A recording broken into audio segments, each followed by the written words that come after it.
February 1st, 1960, in Greensboro, North Carolina, four North Carolina A&T freshmen, David Richmond, Ezell Blair Jr., Franklin McCain, and Joseph McNeil, walked downtown and conducted a sit-in at a whites-only lunch counter at Woolworth's to address racial segregation, which was one of countless civil rights issues that affected our nation at the time. Over the next 10 days, students across the state of North Carolina participated in similar sit-ins.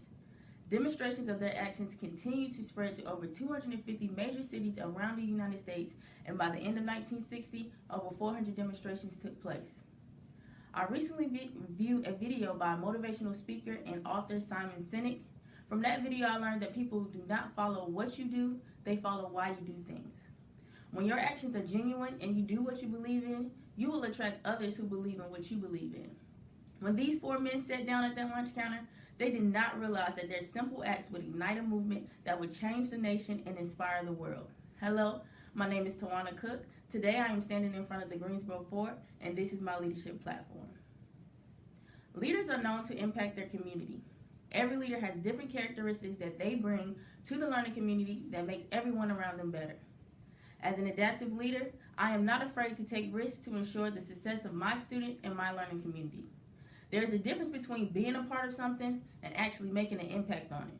I intend to inspire every student, teacher, and anyone that I may encounter to become a better person than who they are today. I will never give up on any student, and I will make sure I push them to their fullest potential. Teachers also need to believe that they matter, and I will push them to believe in themselves so that students will have the opportunity to learn from the best educators in the world. Academic success starts with student learning and making sure our students understand that education is a valuable asset to them. Their learning process starts with our teachers. Every educator should be provided with high-quality professional learning experiences. Effective professional development opportunities improve a teacher's content knowledge and pedagogy, regardless of where or what he or she teaches. In education, professional development not only targets growth in educators, but it creates growth for our students as well.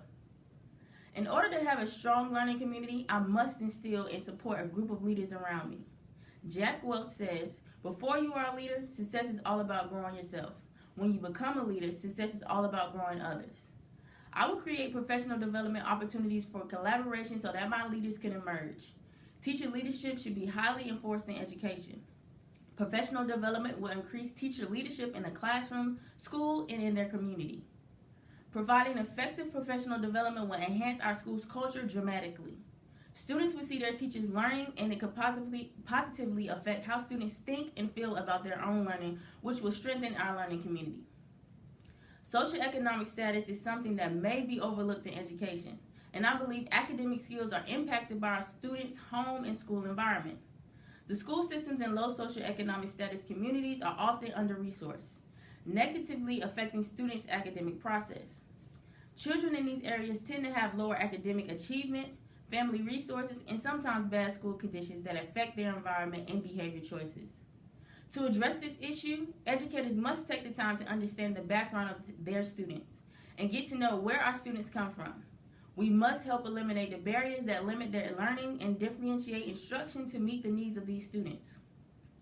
Educators have to work harder to better accommodate the learning styles of these students so that they can excel in school. I will never forget what one of my students stated at the end of her end-of-course testing session. You know that these tests do not define our intelligence. I just don't understand why they put so much pressure on us to take these tests. They don't determine who we are as a student. My response to that student was that whether you receive a 5 or a 1, you cannot let these tests make you feel any better or any less than any other student. This touches my heart still today and brings me to my next concern: high-stakes standardized testing. High-stakes tests are unfair to many students for different reasons. Some students simply just do not do well on tests, while others are affected by test anxiety, resulting in inaccurately lower scores. Completely eliminating standardized tests from education will be impossible. But in my learning community, I will encourage my teachers to use diverse methods of assessment, such as performance-based, to create a learning environment that becomes more authentic and meaningful to the students in our classrooms.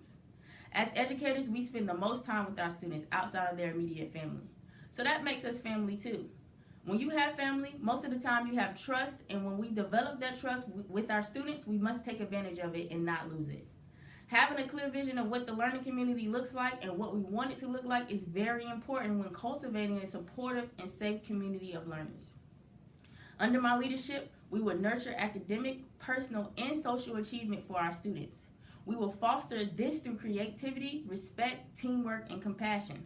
Academic content, benchmarks, student learning, and instructional practice will be our anchor for student success.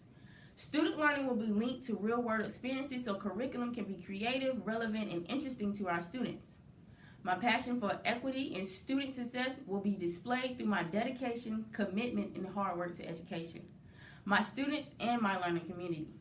As an educational leader, I understand that my role will not be efficient without the work of a team around me, one that communicates effectively and builds relationships. I will remain vulnerable and open to all options that can improve and drive instruction. I will work hard to fight for student learning so that students can graduate career and college ready. Thank you.